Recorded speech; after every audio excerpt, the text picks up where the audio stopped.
morning mga kalapatids. Ako nga pala si Kamote Loop ng North Caloocan, Camarin. Bali, nag-sprint first overall champion ako. Tapos, mga multiple pooling winner sa ibang mga club din. Diyan sa TRPF sa Tala. Kuya Nunoy, yung pera. Tapos, yun, sunod-sunod na. Anong pinaka-baseline na gawak mo nun? Ang pinaka-baseline, track 52, Stitch and Bout, Emil Dewert, tsaka Taiwan.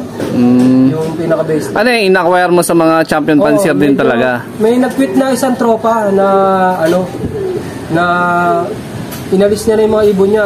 Nasakto na sa akin niya pinaiwan. Shoutout nga pala kay Chris Abadiano.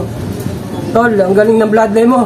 Ayun, nandito pa ngayon yun, yung bloodline na mismo hawak niya. Nandito pa, okay. Pa naman natin. Ano yun, yung actual na ibon na yun, ginawa mong breeder o pinanlipad mo yun agad yung mga linyada niya?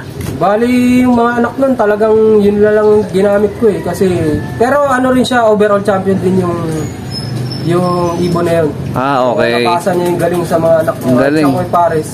Talagang tumitira. Ayun. So lahat na nandito is breed ng ibon ng mismong linyada na, halo-halo na to? Hindi na eh. Mga acquire ko na to sa ano yung specific na bloodline yung mga meron ka ngayon dito sa Stacklop mo? Taiwan, Ano itong binigay mo, idol? Yan, grits lang po. Muna natin yung bigay para talagang kakainin nila. Kasi pag patuka, pipiliin nila yan eh. Kaya ganun. Okay. Yan para... So yun yung sistema ni Idol. Bago magpakain ng breeder, ang mga stock bird, grit stones muna. Bago yung typical na patuka talaga. Talagang nila. Kainin nila kasi pipiliin nila yan eh. Ang mga nandyan, mga kay Jack Vance Online, SBR, Solo MacArthur sa sa MPC. Tapos mga 2 times Tacloban. Tapos Peter C, Japan. Meron din dyan Reiso, tsaka Ramon Rivera online, meron tayo dyan. Halo-halo na pala talaga, So, sobrang dami, parang pinipili mo lang talaga yung mga binibreed mo. Kasi napansin ko kanina mga kalapatid sa baba, parang ilan lang yung nakakasan ni Boss Idol Tama ba? Oo, lang yun, 8 pairs lang. Ganun ka lang talaga magkasa, walo-walo lang. Konti lang ako maglaro Kung kaya lang na kasi ang hirap Pag natira lahat sa derby, tsaka sa mahirapan tayong kumbaga magtustos din sa sabagay na. So best selection na lang kung ano yung mapili mo na bloodline na ilipad sa season ng karera, dun ka lang talaga magpo-focus. Saka kumbaga upgraded tayo, kumbaga tuloy-tuloy na upgrade, kumbaga acquire lang tayo na acquire. Dati lang talaga, sprinter lang yung mga hawak ko, tsaka middle distance. Ngayon medyo syempre kailangan na rin natin manalo ng dulo, kaya kumuha tayo ng mga materialis din.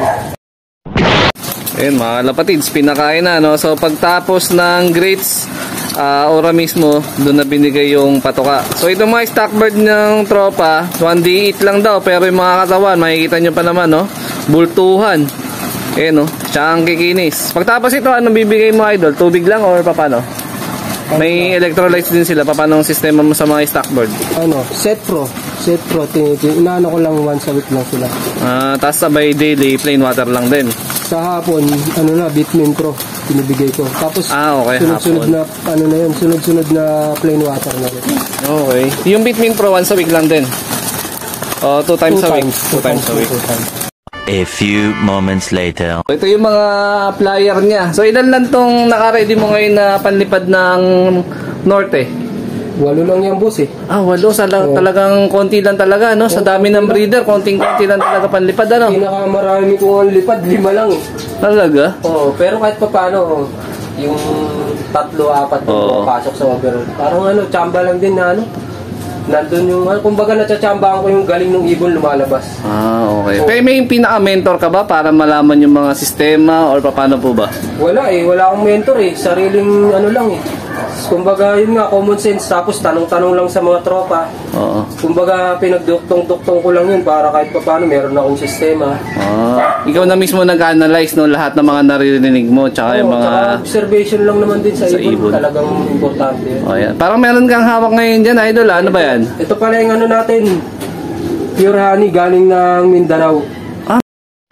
Paano ba yung paggamit ng mismong pure honey na yan? Ano yan? Pure honey, wild honey? Ano ba yun? Wild tawag? honey to. Wild honey. Hinahunt ng mga hunter dyan sa Mindanao. Okay. Magkano yung ganyan, idol? 290 ang 350 ml. Okay. Paano sila makaka-order ng pure honey sa'yo? Or ng wild honey sa'yo? Kontakin lang nila ako pag merong parating. Kasi medyo minsan nauubos. Para okay. kahit pa paano ma-reserve sila. May Shopee ka ba niyan? Shopee Wala store? pa eh. Wala. Mahirap kasi gumawa eh. Pero magkakaroon. Okay. Ayan. Paano ba malaman na legit yung honey na binibili ng mga kalapatids natin? Sa ngayon kasi, maraming gustong sumubok ng wild honey para sa sistema nila. Ayan. Subukan nyo ilagay sa freezer ng magdamag. Pag tumigas, ibalik nyo sa akin. Tapos, dapat hindi sila titigas? hindi titigas to kasi talagang ganun pa rin. Yung consistency niya, malambot pa rin. As is? As is pa rin. Ayan, malambot. Hindi talaga siya yung pinakamalapot na talagang Tsaka ganun, sabi ng iba, hindi raw nilalanggam yung pure honey. Kaso, sabi naman ng hunter, nilalanggam daw talaga. Kasi pag doon naman nasa puno, hindi talaga lalanggamin kasi nandun yung mga bubuyog. Pero pag dilapag mo dyan, medyo lalanggamin naman talaga siya. Tapos sumisindi rin siya sa apoy. Tapos pag binuhos mo siya sa tubig, hindi siya kagad dumahalo. Tsaka yung lasa, doon pa lang malalaman mo na puro eh. Okay. Anong typical na lasa niya based sa experience? Medyo maasim, tsaka hindi siya yung tamis talaga? May tamis siya, pero nauna yung asim. May halong asim na. Yung isa pang hawak mo. Ito yung prebiotics natin. Subukan din nila. Ito, ginagamit ko to Martes sa Webes. Okay. Paano gamitin yan, idol? Inahalo ko din sa patuka pang binder, tapos sa tubig. Pwede rin? Pwede. Kaya dinadalawa ko na para talagang... So, Martes at Webes lang umaga? Umaga. Yung honey? Sa Webes. Tapos, Friday, pag basketing. Okay. Tapos... Arrival. Yun, inaano ko na. Halo lang sa tubig o rinirekta sinisyo rin sa mismong bibig? Paano? Sa tubig ko na to. Inaano ko muna ng maligamgam na tubig para talagang umalo so siya. Maligamgam tapos, pala. Saka lalagyan mo na ng ng tubig. Kasi hindi siya halo. Matutunaw? Okay. Yan yung sistema ng tropa. Ayan, order na kayo kay Kamote Lop. Flash ko na lang dito sa screen yung pinaka niya, profile para maka-order kayo. Ito lang yung ibon. Ano ba mga bloodline yung mga selection mo ngayon? Itong season ng Yung pa rin yung mga speed gold. Kaso dalawa lang. Kasi nag-off yung parents eh. Hindi ko naman makakasapag. Pag yung off yung ibon. Mahirap naman pilitin kasi. So sa ngayon ba, nagsasampa ka na ng training sa track o self-toss pa lang ang naging sistema? Self-toss lang ako eh. Hindi muna ako nagsasampa ng ibon. Mga 2 weeks, hindi pa ako nag-ano yan para yung mga sakit hindi na nila makuha. Yun talaga nagkakatala talaga, no? Kasi kahit may bakuna, tatamaan. Pag talagang nagdikit-dikit, may mga tamaan. Pero yan, mga nililipad mo ngayon, may mga bakuna na ngayon yan. Meron yan. Anong bakuna ang ginamit mo? Yung PMB vaccine. Okay. Ikaw na rin nagbabaksin? Nagpapabaksin lang tayo sa tropa kasi konti lang naman yun. Hindi naman... Ayun, no? So dito may mga nakababad na rin ng mga suplemento. Ayan, no? Ano to? Grits? Grits, redstone, tsaka pink mineral. Yung halo ko na na powder. Ito ano to? Asin? Asin yan, asin.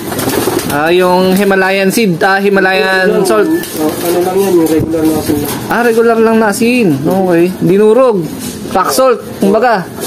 Kakain naman yun pag talagang kailangan. Kung kailangan nila, sinang bahala, no? Ayan, no? Ano ba dito yung nakikita mo ng potential na matulin mo sa ngayon na season ng Norte? Itong black check at yung checkered na yan. Matulin talaga, no? Totoo yan. Anak yan halos nung mga winner ko. Sistema ng tropa sa pagpapaamo ng mga young bird. Paano ba ang sistema ni Kamote Lop? 25 days pa lang inaakit ko na sila rito para matutunto mo ka uminom. Dito lang sila? Dito lang. Tapos pag tanghali dito nilalapag ko rito. Nasa cage yun. Okay, may hiwalay na cage. So tostahan talagang labanan, no? Sunugan. Sunugan ng yan. Kumbaga doon pa lang kasi malalaman mo na yung yung kung malakas yung breed mo o hindi. para pag tinamaan, magagamot pero Pag hindi talaga, ano, hindi ko na inaano. hinahayaan mo Kumbaga, na. yung mga malalakas na lang talaga ang tinitira ko. So, best of the best na rin talaga, no? Kumbaga, ano lang. So, pag 25 days old, mga kalapatids, ihiwalay na agad yan ni Idol. Ilalagay dito sa landing board na naka-cage. Tapos, 24 hours na yon kahit gabi. Kahit gabi. Umuulan. Tinatanggal mo pag umuulan. Hindi naman sila ano dyan. Bahala sila dyan. Kahit yung malakas na ulan talaga, wala talagang baklasan. Okay. Immersion sila dyan. Hindi naman siya ganong kainit. Pero talagang ano, andyan lang sila. Pero dapat susuportahan mo na rin ng ano ng pagkain tsaka inumin, no? Kasi doon sila kukuha ng lakas nila, di ba? Oo. Talagang ano rin, yung nakababad lang yung tubig, saka yun nila. Para, Pero pagka once na binuwing mo doon ng babad ng 24 hours, vaccinated na ba agad ang ibon? Bakit vaccine na agad? Yung vaccinated na itong mga 25 days, binabaksinan ko na yan. Para talagang may protection sila. Ito yung mga bagong batch ng tinuturuan. Ito, flyer na to. Ito yung una, ito na yung pangalawa. North or south? North. South. South na to. Talagang konti lang talaga, no?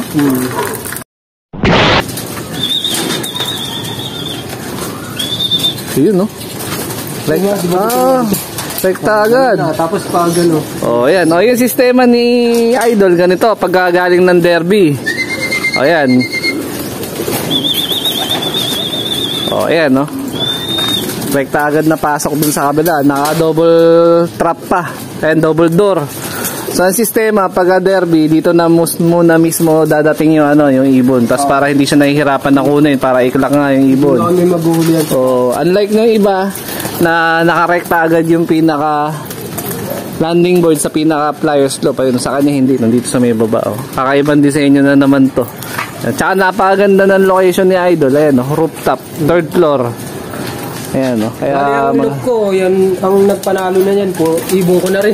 Ayun ang nagpagawa, no? Yan yung original na loop ni Idol, ito lang daw. Stock loop lang. Tapos nung nakakuha ng mga panalo, doon na siya nagpagawa. Nasa magkano rin inabot nitong loop na to? Nasa 50,000 din. 50 din, no? Matanong ko lang, syempre, bakit nga ba Kamote Loop ang pinapangalan ng tropa? Naanoan ko lang yan kasi dati nagtrabaho ko sa Jollibee. Pag sinabihan ka ng kamote, parang mabagal ka. Yun ang naisipan ko lang, Kamote Loop. Kamote Loop. Pero ang totoo, hindi ka kamote. Hindi. Dahil ito ang mga tropa yun ng tropa. Ayan, baka meron ka dito mga gustong i-introduce ng mga nilipad mo nito mga nakaraan na season ng Eto, derby. yan yung nestmate na magkapatid na yung parehas champion. Ito, anong club to? TRPF. Tapos tumagos siya sa 4 na club din yung overall champion niya. Ano yan, north or south? South. South. So Tacloban yung pinaka-last lap. Lang, Matnog. Pero pan-race lang siya nag-overall. Okay. Pero na rin, around 200, 300 plus. Ito pang mga nandito sa ilalim ng mga ID. Ayan, ano yan? Ito yung foundation ko na rin yun, yung Taiwan. Yun yung Taiwan. Ito ang Taiwan. Sinet ni Perpito. Okay. Ito overall champion din ng South. Hanggang derby champion siya. Nasaan na ibon na yan? Na-smash din siya ng derby kaya hindi na nakabalik Okay. So pag once na may champion si Idol, kumuha pa siya ng pangalawang pagkakataon para ilipad ulit. Ayun. Ayan, Ibang ano mga taon to? Itong mga trophy mo na to. Iba-iba. Since 2018. Sunod na yan Nung naglipad ako ng 2019, 20, 21, 22, meron pa rin. So halos taon-taon pala, Itong pinaka-latest parang nakita ko ito kasi bagong club to dito sa atin. Ayan, KFPR. Ayan, first overall. Ano yung story ng... lang yan? Yun sa, kumbaga, 1 lap champion lang yan. Okay. At least pa rin. Lap winner pa din, no? Overall pa rin. Ayan. Baka meron kang mga gustong ipayo sa mga newbie tsaka dun sa mga uhaw sa panalo ng mga kalapatids natin. Paano ba ang sistema? Pag lang, mag-invest lang kayo ng unang-unang invest nyo kaibigan para kahit paano meron kayong malapitan na kumbaga, hindi naman sa makakatawad pag meron kayong gustong bloodline na kunin sa kanya. Kumbaga, yun nga, kaibigan, tapos sunod yung pera na mag-invest kayo para kumuha kayo dun sa talagang legit na nananalo kasi para malapit kayo sa katotohanan. Kasi pag sinabing Vandenbroek lang daw siya. Pero yung iba kasi yung winning line kumbaga talagang nandun na Swerte na lang ang aabangan natin Oh, ayan, yung payo ng tropa. Ito yung mga tropeo niya. Oh, ayan, mga kalapatids. Ito yung mga certificate. Oh, may mga certificate pa pala dito. Yung iba, hindi na natin na Ang dami.